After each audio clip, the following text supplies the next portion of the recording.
आज की video stock market में इक्विटी सेगमेंट में यानी कि कैश सेगमेंट की जो इक्विटी की डिलीवरी T+1 में होते हैं उसमें कुछ क्वांटिटी की शॉर्टेज हो जाता है जब सेलर के पास शेयर नहीं होता है और जब वो आपको शेयर नहीं देते हैं तो उसको बोलते हैं शॉर्ट डिलीवरी। और उस शॉर्ट डिलीवरी का जो सेटलमेंट की जो प्रोसेस है वो थोड़ा सा हटके हैं, वो थोड़ा सा कॉम्प्लिकेटेड भी हम कह सकते हैं। और ये सारे चीज़ जो है पहले भी कई बार बच्चों ने फेस किया हुआ था, स्टूडेंट वगैरह ने, तो मुझे स्क्रीनशॉट भी भेजा था। तो उस टाइम थोड़ा सा बिजी थे, उस चीज़ों को क्लैरिफाई नहीं कर पाए थे। और जब मैंने अभी 3-4 डेज पहले जब मैंने खुद एक शेयर ख़रीदा तो उसमें मुझे शॉर्ट डिलीवरी हुई। तो मुझे लगा कि क्यों ना, चलो ये मेरे पास एक एग्जांपल भी है, इसी एग्जांपल को बेस बना के आपके तक एक इन्फॉर्मेशन में आप पहुंचाया जाए ताकि हर एक इन्वेस्टर को ये नॉलेज होना चाहिए कि अगर आपने कोई शेयर ख़रीदा है और अगर वो T+1 में आपको अगर वो शेयर नहीं मिलता है तो उसकी क्या कॉम्प्लिकेशंस आ सकते हैं, और जिसने बेचा था शेयर उनकी क्या पोजीशन होता है, वो कितना नुकसान कर सकते हैं। इन सारे चीज़ों को बताने के लिए ये मैं आपका वीडियो रिकॉर्ड कर रहा हूँ। अगर आपको में से किसी को लगता है कि हाँ ये सारे नॉलेज आपके पास है तो आप क्या कर सकते हो, आप इस वीडियो को स्किप कर सकते हो। चलिए मैं आपको बता दूं क्या होता है, देखो ध्यान से। मैं बता दूं मेरे जो पोजीशन वे है कि मैंने जाना स्मॉल फाइनेंस बैंक JSB मैंने 30 अप्रैल को ख़रीदा था और 1 मई को छुट्टी था। याद रखना 1 मई जो है ये आपका हॉलीडे होने की वजह से, क्योंकि आपको पता है इंडियन मार्केट में जो सेटलमेंट होती है वो सेटलमेंट चलता है T+1 पे।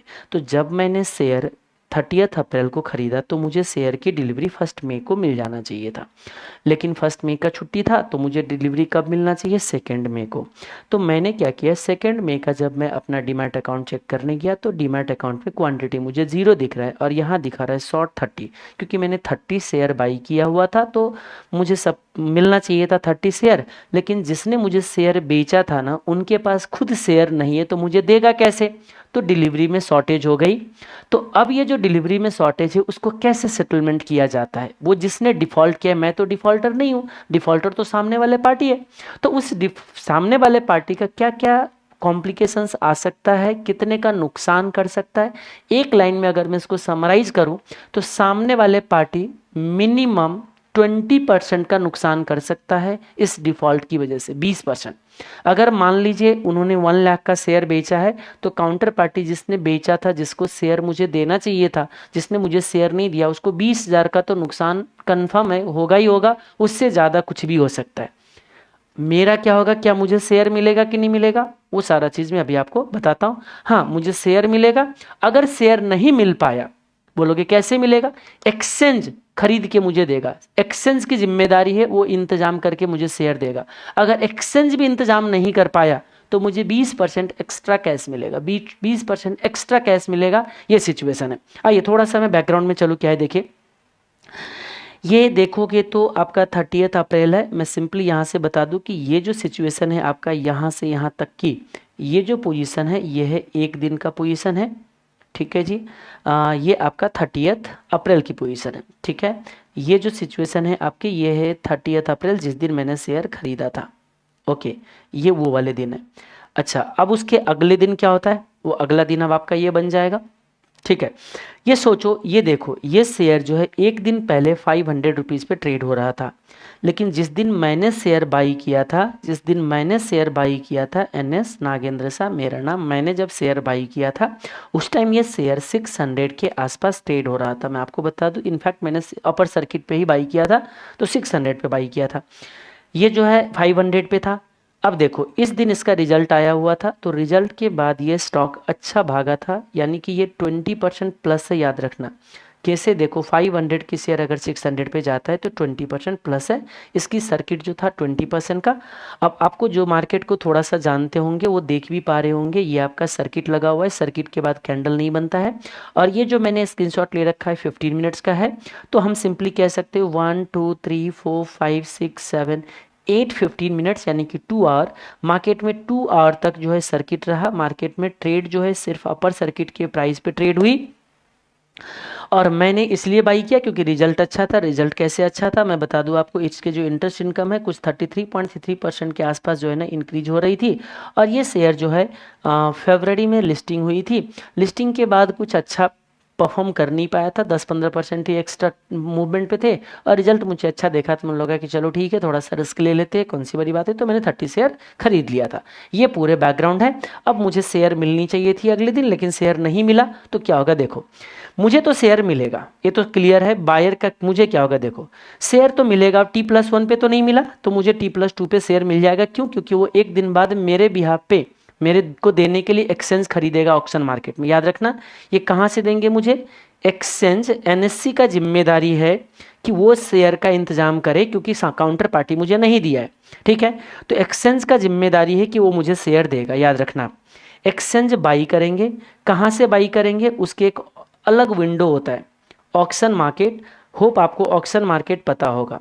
ये अलग होता है, जैसे एनएससी अलग है, बीएससी अलग है, वैसे ही ऑक्शन मार्केट अलग है।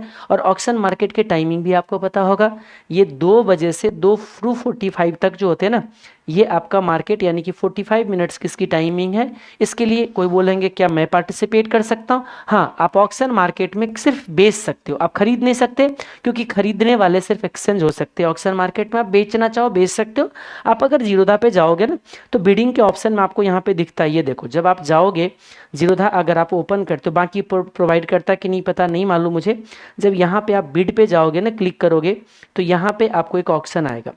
इस यहाँ पे 2 बजे, लेकिन याद रखना यहाँ पे कुछ स्टॉक का लिस्ट आ जाएगा, सिर्फ वही स्टॉक का लिस्ट आएगा जो आपके डीमैट अकाउंट में होंगे। तो वो कितने बजे देखो, the auction market open at 2 PM, stock eligible to be sold. आपके पास जो शेयर है ना डीमैट में, आप बेच सकते हो, ऑक्शन मार्केट में खरीद नहीं सकते हो। और एक और भी चीज़ खासियत होती है इसमें, ऑक्शन मार्केट में नॉर्मली प्राइस ज़्यादा होता है। अगर मान लीजिए एनएससी में कोई शेयर अगर आपको 600 रुपये में ट्रेड हो रहा होगा, तो मैं आपको बता दूं यहाँ पे बेचने के लिए, क्योंकि आप तो सिर्फ बेच सकते हो, आपके पास मान लीजिए अगर शेयर है तो आप बेच सकते हो। यहाँ पे हो सकता है 2% ज़्यादा आपको मिल जाए, हायर प्राइस मिलेंगे। तो मैं एक और भी चीज़ सजेस्ट करूंगा, मान लीजिए आपके डीमैट अकाउंट में कोई शेयर है, आप बेचने के लिए सोच रहे हो, तो आप नॉर्मल मार्केट में से बेचने से ज़्यादा अच्छा ऑक्शन मार्केट में बेच दो। 80% कैश तो सेम टाइम मिल जाता है। सेम टाइम जैसे ही बेचोगे 80% आप उसका वैल्यू मिल जाएंगे, 20% अगले दिन मिलेंगे, क्योंकि यहाँ पे भी सेटलमेंट आपका T+1 ही चलता है। आज बेचोगे कल आपकी शेयर डीमैट से जाएंगे, लेकिन 80% कैश मिल जाता है। और नॉर्मली यहाँ की प्राइस महंगा होता है, क्योंकि यहाँ पे बायर कौन होते हैं ऑक्शन मार्केट में? सिर्फ एंड सिर्फ एक्सचेंज होते हैं, कोई और यहाँ बाई नहीं कर सकते। और एक्सचेंज वो किसी और के बिहाफ पे बाई कर रहा होता है मुझे देने के लिए। जैसे मैंने बाई किया था ना, तो मेरे को शेयर देना था, तो शेयर तो काउंटर पार्टी ने दिया नहीं ना। क्यों नहीं दिया? वो सब भी चीज भी देखते हैं एक एक करके। तो एक्सचेंज खरीद के जब मुझे देगा, तो एक्सचेंज किसके लिए खरीद रहा है? किसी और के लिए। तो इसीलिए वो महंगा खरीदता है, तो नॉर्मली यहाँ पे प्राइस महंगा होता है। तो आप चाहो तो ऑक्शन मार्केट में 2 बजे पार्टिसिपेट करके वो शेयर बेच सकते हो, लेकिन याद रखना यहाँ इंट्राडे ट्रेड नहीं होता, यहाँ सिर्फ डिलीवरी ट्रेड होते हैं, और वो होता है जो आपके डीमैट अकाउंट में शेयर होता है। चलो एक काम करते हैं, अब सोचते हैं क्या सिचुएशन अराइज होता है। हाँ जी, तो वही मैंने बोला है कि ऑक्शन मार्केट से मुझे T+2 डेज पे शेयर मिलेगा। या ऐसा भी हो सकता है ऑक्शन मार्केट में कोई सेलर आया ही नहीं, जैसे मैंने अभी बोला ऑक्शन मार्केट में जाके वो खरीदेंगे। कौन खरीदेंगे बताइए? एक्सचेंज खरीदेंगे। कोई बेचने वाला आया ही नहीं, तो एक्सचेंज खरीदेगा किससे बताओ? तो मान लीजिए ऑक्शन मार्केट से अगर शेयर नहीं खरीद पाए, तो एक्सचेंज क्या करेगा? मुझे शेयर तो अब दे नहीं पाएगा, क्योंकि शेयर तो खरीद ही नहीं पाया, तो मुझे कैश दे देगा। कितना कैश देगा वो मुझे? फिर उस चीज़ों पे मैं डिस्कशन करूंगा। नॉर्मली 20% ज़्यादा देते हैं। क्या करते हैं? 20% ज़्यादा देते हैं। या चाहो तो मैं कैश वाले ही डील कर सकता हूं पहले, या आप पहले ऑक्शन बता दूं और फिर बाद में डील पे जाएंगे। ठीक है, मान लीजिए शेयर मिल जाता है, शेयर नहीं मिलता है, उस चीज़ों को हम डील करते हैं। तो देखो, या तो मुझे शेयर मिल जाएगा T+2 पे, या नहीं तो क्या होगा बताइए? मेरे को कैश मिलेगा, और मिनिमम 20% ज़्यादा मिलेगा। मिनिमम 20% ज़्यादा इन कंपैरिजन टू नोशनल। अब ये नोशनल क्या है अभी बताएंगे। मतलब मुझे जितना मेरा मार्केट में जो पोजीशन होगी ना, उससे 20% ज़्यादा कैश मिलेगी मुझे। इसका मतलब मैं किसी भी हाल में नुकसान में नहीं हूँ। या तो शेयर दे दे, शेयर नहीं देगा तो मुझे कैश दे देगा। अब मेरे डीमैट अकाउंट में कभी शेयर नहीं आएगा, तो ये चीज़ ध्यान रखना। तो मेरे को 20% ज़्यादा दिया जाता है, ये रूल है। ओके, सेलर के लिए क्या होगा? जो उसने शेयर बेचा था, मान लीजिए ये सिचुएशन है, कभी देखो, चलो एक काम करता हूँ, यहाँ पे मैं डील करता हूँ। थोड़ा सा सोचो कि ये देखो, ये अपर सर्किट हिट करा हुआ है, ये मैंने थोड़ा सा बॉक्स बना दिया, थोड़ा सा एक वो बन जाएगा कि किस तरीके के मतलब विजिबिलिटी थोड़ा सा अच्छा आ जाए। तो ये मैंने देखो, ये आपको 30 अप्रैल का ये बॉक्स बना दिया जिस दिन मैंने ट्रेड किया हुआ था, बाई किया था जिस दिन मैंने, ठीक है। और ये अगले दिन है सेकंड में जिस दिन का ये है। और ये है कुछ ऑक्शन मार्केट। चलो मैं ऑक्शन मार्केट का भी यहाँ पे बगल में रख देता हूँ कि ऑक्शन मार्केट में क्या चल रही है, और उसके बेसिस पे हम क्या करते, थोड़ा सा सिचुएशन को एनालाइज करते। ठीक है, चलो मान लिया कि ये हमारा ऑक्शन मार्केट है, बगल में मैंने रख दिया। और ऑक्शन मार्केट भी किस दिन का है, ये है हमारा ऑक्शन मार्केट। एक सेकेंड, ये हमारा ऑक्शन मार्केट, ठीक है। ये कौन सी दिन का है बताइए, 2 मई का है। ओके, ये थोड़ा अलग विंडो है, याद रखना। ये आपका बिडिंग है ऑक्शन मार्केट में, यहाँ पे चल रहा है, ठीक है। अब सोचो क्या होता है, देखो ध्यान से सुनो आप। ये सोचो, मैं शॉर्ट सेलर के पॉइंट ऑफ व्यू से पहले समझाता हूँ कि देखो मैंने तो बाई किया हुआ था, ठीक है। तो चलो मेरा पोजीशन तो मैं थोड़ा सा अलग पॉइंट पे लेता हूँ। सपोज कीजिए मैंने इस लेवल पे बाई किया था और इसी लेवल पे मैंने एक सेलर भी मिला ले आता हूँ। होता क्या है, ये प्राइस बढ़ा, 20% बढ़ा। कुछ लोग होते हैं जब मार्केट में बहुत ज़्यादा शेयर प्राइस बढ़ जाता है तो खुजली मच रहा होता है, बेचो बेचो अब गिरेगा भाई। शेयर नहीं था उनके पास, शॉर्ट सेल करने गया। अब शॉर्ट सेल क्या होता है वो आपको पता होगा, ये उम्मीद करके चलता हूँ। अब मैं यहाँ पे शॉर्ट सेल डील नहीं करता हूँ। चलो एक लाइन बताता हूँ, मेरे पास कोई शेयर नहीं है लेकिन मैं जाके बेच देता हूँ इस उम्मीद से कि अरे 330 से पहले तो नीचे गिर जाएगा शेयर, तब मैं बाई कर लूंगा। तो इस उम्मीद से पहले से सेल एंट्री करना विदाउट उस शेयर को होल्ड किए हुए, that transaction is short cell. Quantity की शॉर्टेज है, बेच दिया आपने। मान लीजिए ये जब गिरने लगा ना मार्केट, तो बहुत बार होते कहते मार्केट मूव्स इन ट्रेंड। आप लोग ऐसे सोचते होंगे मार्केट मूव्स इन ट्रेंड।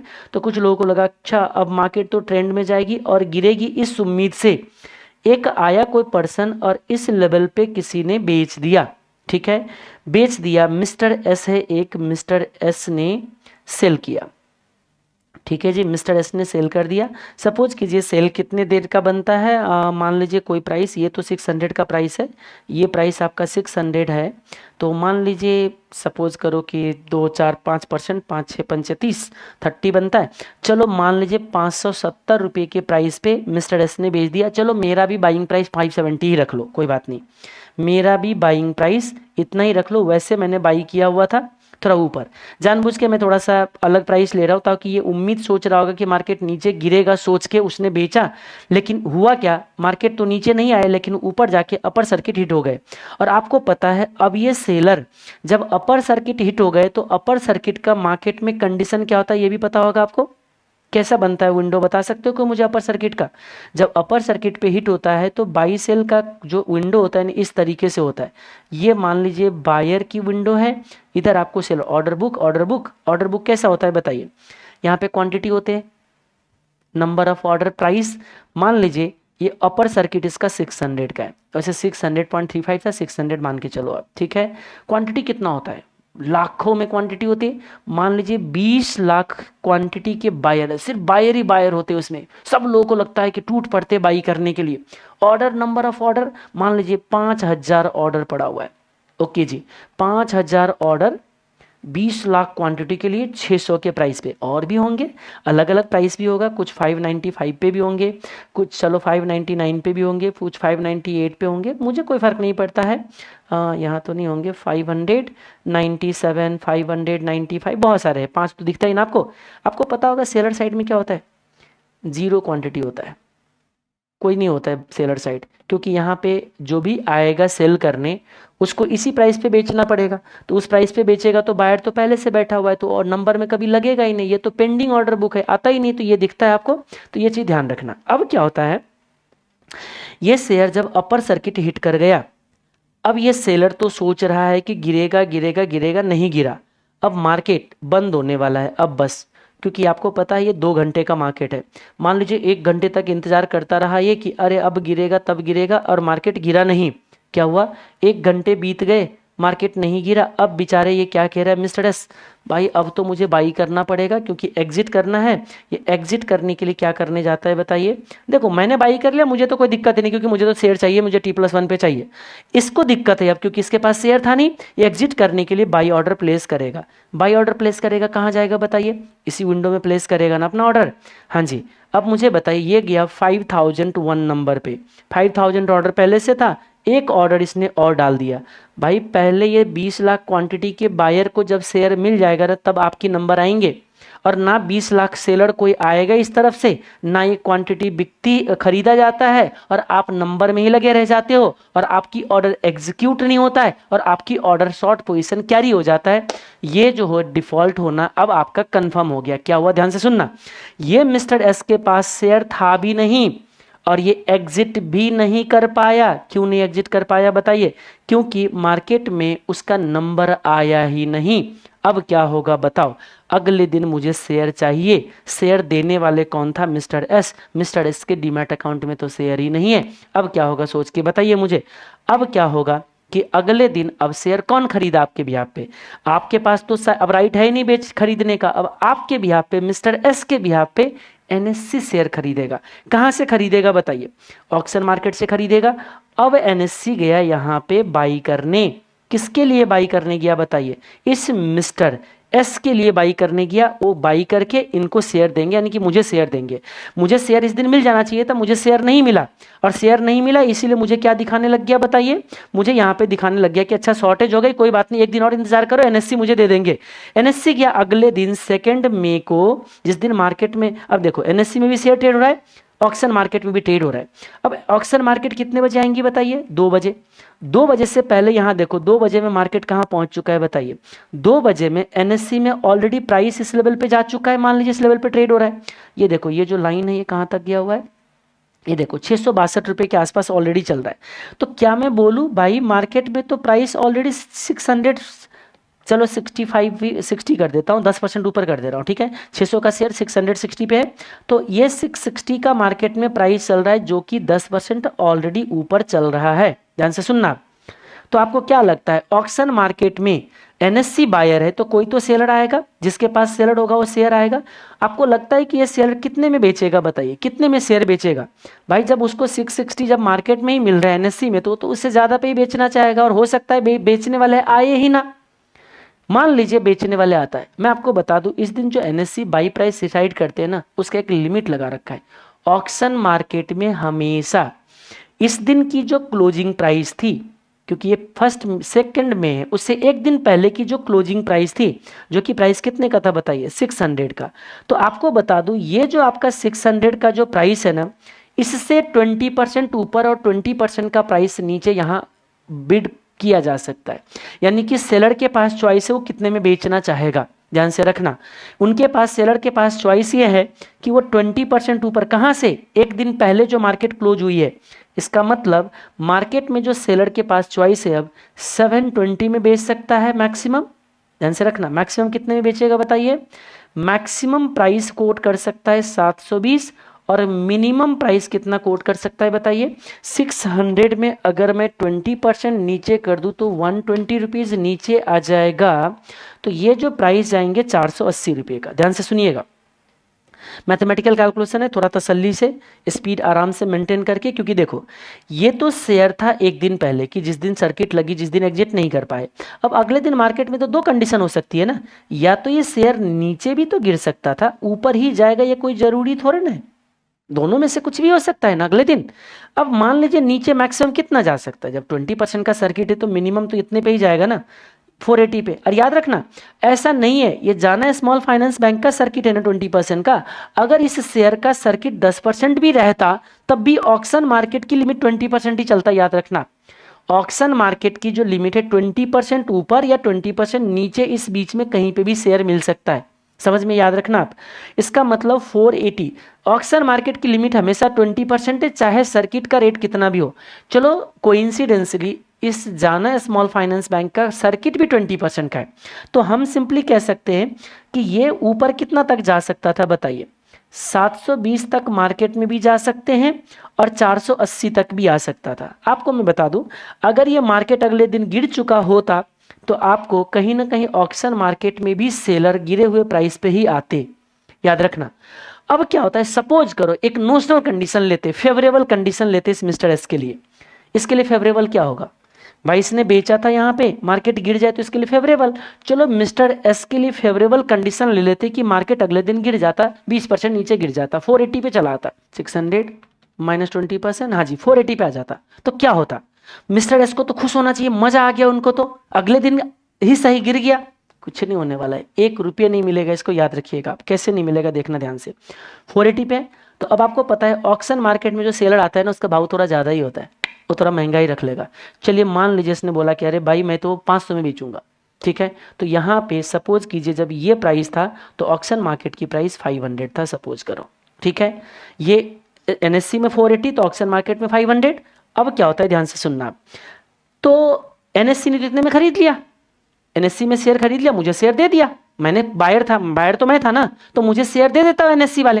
तो इसका मतलब ये जो सेलर था, सेलर को 500 रुपये देना पड़ा ना, ये कोई और सेलर है, ये सेलर, ये मिस्टर एस, मिस्टर एस, मैं सेलर नहीं बोल रहा हूँ, मिस्टर एस बोल रहा हूँ।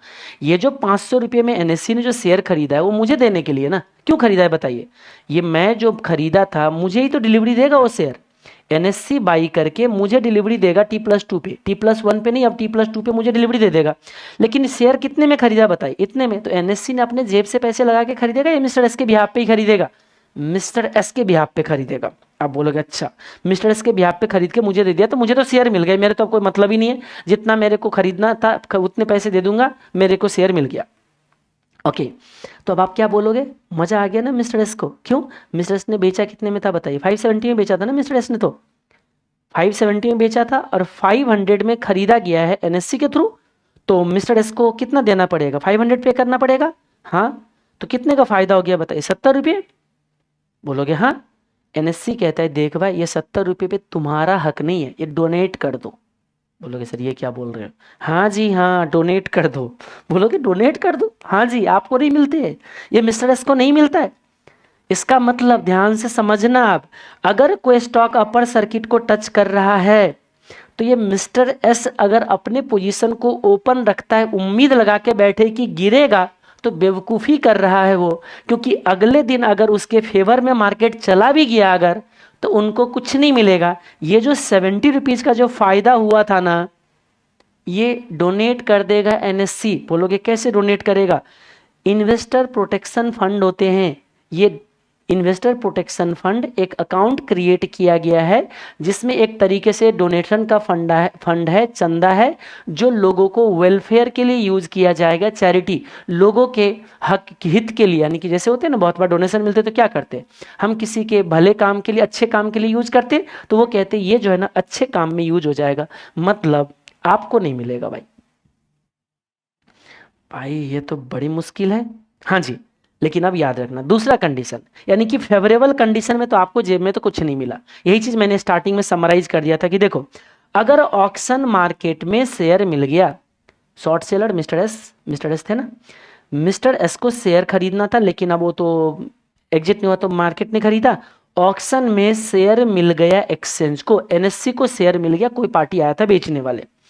आप मुझे बताइए इस केस में फायदा तो नहीं हुआ ना, गेन तो नॉट पॉसिबल, क्योंकि आपके जो फायदे थे वो तो चंदा दे दिया किसको, इन्वेस्टर प्रोटेक्शन फंड में। और जो मैक्सिमम लॉस कितना हो सकता है, अब चलो ये तो पॉसिबल समझ में आ गए। हाँ, लॉस आपका अभी के केस में क्या हो गया, जीरो हो गया, यानी कि गेन तो नहीं हुआ लेकिन जीरो हो गया, क्योंकि जो भी कमाया था वो सारे चंदा चला गया आपका जेब से। बोलोगे नहीं देना चाहो, वो कोई आपके पास चॉइस नहीं है। अब आइए मैक्सिमम लॉस कैसे अनलिमिटेड होता है। अब अगला कंडीशन ये है कि मार्केट ऊपर भी तो जा सकता था, बेकार कंडीशन। हाँ जी, मार्केट 720 पे चला गया, तो आपको पता है ऑक्शन मार्केट में शेयर कितने में ट्रेड हो रहा होगा बताइए, ऑक्शन मार्केट में भी तो प्राइस ये चल रहा होगा कितने का बताइए, 720, तो इसके ऊपर भी 720 इसका अपर लिमिट है, इसके ऊपर तो नहीं जा सकता, 720 पे यहाँ पे भी खरीद रहा होगा। तो मुझे बताए एनएससी क्या करेगा, अब एनएससी 720 में खरीद के मुझे शेयर दे देगा, मुझे तो डिलीवरी मिल गया, मेरा काम खत्म, ठीक है। लेकिन 720 में खरीदा है, वो किसके लिए खरीदा है, मिस्टर एस के लिए ही तो खरीदा है ना। तो आप मुझे बताइए मिस्टर एस को 720 पे करना पड़ेगा एनएससी को, ठीक है। अच्छा, तो मुझे बताइए 570 में सेल किया था, 720 अब इनको पे करना पड़ रहा है बाई करने के लिए, तो 720 माइनस 570, मुझे बताइए कितने का नुकसान हो गया, 150 रुपये का नुकसान हो जाएगा किसको, मिस्टर एस को। कितने परसेंट का नुकसान हुआ बताइए, डिवाइडेड बाई 570 मल्टीप्लाई बाई 100, इस केस में 26% का नुकसान हो गया, 26% का नुकसान हो जाता है, याद रखना, ठीक है। 26% का लॉस हो जाता है किसको, मिस्टर एस को। और यहाँ पे कितना गेन हुआ बताइए, गेन हो गया 0, क्योंकि जो भी गेन था आपका सारे कहाँ चला गया, आपका इन्वेस्टर प्रोटेक्शन फंड के अंदर, ये फंड आपका सारे गेन उसमें चला जाता है। तो एक चीज तो क्लियर हो गया कि मिस्टर एस का अगले दिन प्राइस ऊपर चला गया तो नुकसान, नीचे चला गया तो कोई फायदा नहीं, ये कंडीशन बनता है अगर कोई सेलर मिल गया ऑक्शन मार्केट में शेयर बेचने वाले, तब की कहानी है। अब क्या होता है, ऑक्शन मार्केट में एक भी शेयर नहीं आया, अगले कंडीशन, अब अगला कंडीशन को डील कर रहा हूं मैं, ठीक है। चलिए सुनिए अब अगला कंडीशन। अगला कंडीशन क्या हुआ कि प्राइस तो एनएससी ने डिसाइड करके दे दिए, ठीक है। प्राइस तो एनएससी ने बोला ऑक्शन मार्केट में कि देखो ये प्राइस रेंज है, कोई सेलर आओ, कोई भी सेलर नहीं आया। क्यों नहीं आया, क्योंकि मैं बता दूं, मान लीजिए जैसे आपको बता देता हूं यहाँ पे कि ये जो आपके प्राइस थे ना, सपोज कीजिए कि ये प्राइस हमने 2 बजे के आसपास, वही प्राइस है इसके, वही 660 के आसपास, ठीक है।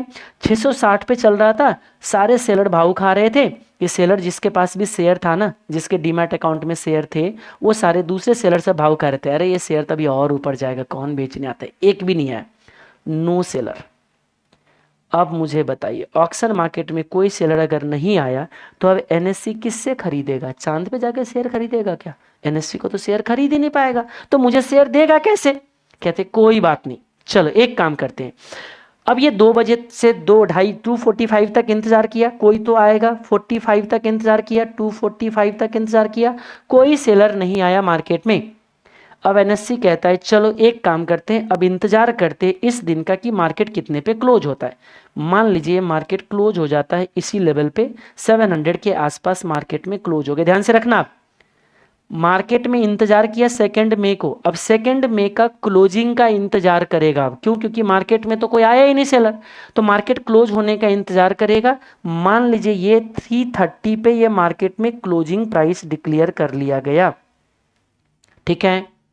अब क्या होगा मुझे बताइए, इसको हटा दो, कंफ्यूजन मत क्रिएट करो यहाँ पे, ठीक है।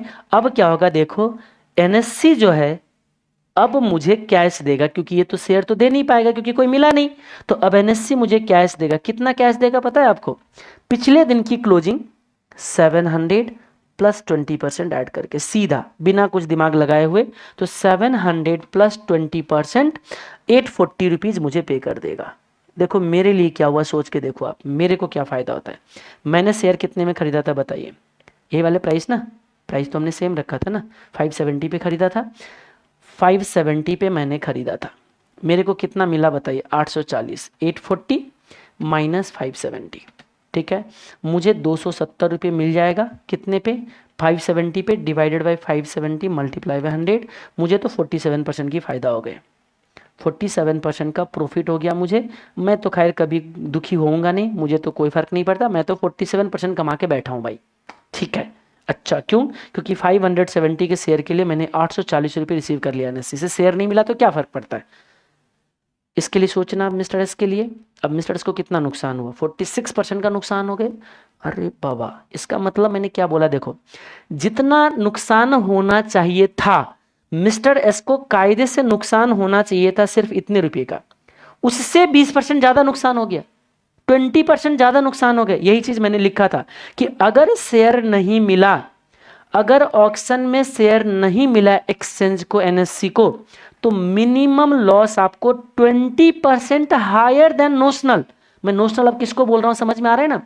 अगर ऑक्शन मार्केट में जो ये कैश सेटलमेंट नहीं होता तो आप तो शेयर 700 में खरीदते हैं ना, मार्केट में तो 700 पे क्लोज हुई थी, तो 700 आपके लिए नोशनल हुआ, जो होना चाहिए था जितना नुकसान, उससे 20% ज्यादा नुकसान होगा। अच्छा, आप बोलोगे सर ऐसा भी तो हो सकता है ना कि प्राइस नीचे आ गया। जब प्राइस नीचे आ जाएगा तो ऐसा कंडीशन नॉर्मली बनता ही नहीं है, क्योंकि जब मार्केट नीचे गिर जाता है ना तो सेलर आ ही जाता है बेचने के लिए। सेलर भाव कब खाता है, जब शेयर महंगा हो रहा होता है, तभी बेचना नहीं चाहता है वो। खास करके जब अपर सर्किट अगले दिन लग जाए ना तो कोई सेलर इधर भी नहीं मिलता है, कोई आता ही नहीं, इधर भी नहीं है सेलर, इधर भी नहीं आता है। उस दिन तो सीधा चूना लगता है, सीधा 40-50% का, ऐसे समझ के चलो आप। मैंने तो 20% लिया भी, 20% से थोड़ा सा नीचे रखा था, तब 47% के नुकसान गई है। तो खास करके होता क्या है, अगले दिन भी अपर सर्किट अगर लग गया ना तो समझ के चलो सेलर तो रोड पे आ ही चुका है। तो अब आप समझ जाओ मिस्टर एस बनना चाहोगे नहीं बनना चाहोगे, देख लो। चलो ठीक है, इस डील को भी कर लो। मान लीजिए प्राइस 480 पे डील होता तो कोई बात नहीं, 480 अगर ऐसा होता तो 480 प्लस 20%, है ना। 480 प्लस 20% कितना हो गया बताइए, 576 रुपीज आपको पे करना पड़ता। 576 आपने बेचा कितने में था, 570 में सेल किया, इतने में खरीदोगे तब भी 6 रुपये का नुकसान ही हो जाएगा आपको, फायदा तो तब भी नहीं होगा। और मान लीजिए, क्योंकि उससे नीचे तो हो ही नहीं सकता ना, आप देख रहे हो ना सबसे नीचे लोअर प्राइस रखा है, तब भी फायदा नहीं हो सकता है। इसका मतलब एक चीज़ तो क्लियर हो गया, आप कंक्लूड कर लेते हैं। बायर को तो भाई या तो शेयर मिलेगा या ज़्यादा पैसे मिलेगा, इसके लिए कोई दिक्कत नहीं है। सेलर के लिए सारे मुसीबत किसके लिए बताइए, सेलर के लिए। तो आप भी थोड़ा सावधान हो जाओ। अगर कोई स्टॉक अपर सर्किट को टच करने वाला है तो आपने, अगर मान लीजिए मार्केट नीचे गिरना शुरू हुआ था, आपने बेचा था इस उम्मीद से कि मार्केट नीचे आता है, नीचे नहीं आता है, और इसका प्राइस अगर 600 है अपर सर्किट का लिमिट, तो मैं आपको सजेस्ट क्या करूंगा, 595.95 पे बाई ऑर्डर प्लेस करके पहले से रख लो। आप बाई ऑर्डर प्लेस कर लेना स्टॉप लॉस के नाम पे, क्योंकि आपने 570 पे बेचा है, महंगा बाई करोगे तो आपको नुकसान होगा। बाई कर ही लो, बाई कर ही लो, क्योंकि अपर सर्किट टच होने के बाद आपकी मुसीबत कितना बढ़ने वाला है आपने देख लिया। मैक्स गेन तो कभी हो ही नहीं सकता, नुकसान कितना भी हो सकता है। तो मुझे बताइए इतना बड़ा रिस्क क्यों लोगे। यानी कि इस वीडियो को अब कंक्लूड करते हैं, भाई अगर अपर सर्किट को कोई शेयर टच करने वाला है तो गलती से भी शॉर्ट सेल करके मत बैठ जाना, नहीं तो आप तो गए भाई, जो मेरा अपना ओपिनियन है। हाँ फिर ठीक है, अगर नीचे आ गया, सेम डे नीचे आ गए तब तो बच गए, लेकिन अपर सर्किट टच करके अगर क्लोज हो गए तब तो आपका कोई चॉइस ही नहीं है ना। आपको एग्जिट करना भी चाहोगे तो एग्जिट नहीं कर पाओगे आप, क्यों, क्योंकि बायर ऑलरेडी इतने बड़े क्वांटिटी में बैठे हुए, क्या कर लोगे आप, आपका नंबर आएगा 5001 पे, कैसे आप जाओगे एग्जिट करने, बताए एग्जिट तो हो ही नहीं सकते। तो इतना नॉलेज आपके पास होनी चाहिए अगर कोई मार्केट में ट्रेड करते हैं तो, याद रखना। और इसमें ये मार्केट की एक रूल था, समझ में आ गए। और ये रूल अगर पता नहीं होगा तो एक तरीके से मार्केट की अनपढ़ हो, ऐसे समझ जाओ, और फिर नुकसान आपको भुगतना पड़ जाएगा। तो मैं एक ही चीज़ सजेस्ट करूंगा कि कभी भी शॉर्ट सेल करने के लिए जा रहे हो, शॉर्ट सेलर बन रहे हो, तो एग्जिट आप हर हाल में कर लेना, सर्किट लगने से पहले ही कर लेना, क्योंकि सर्किट लगने के बाद हो सकता है आप एग्जिट ना कर पाओ। तो होप आपको कुछ इन्फॉर्मेशन जानकारी मिले होंगे, और अगर मिला है तो दोस्तों तक भी पहुंचाइएगा। आज के लिए इतना ही, टेक केयर, बाय बाय।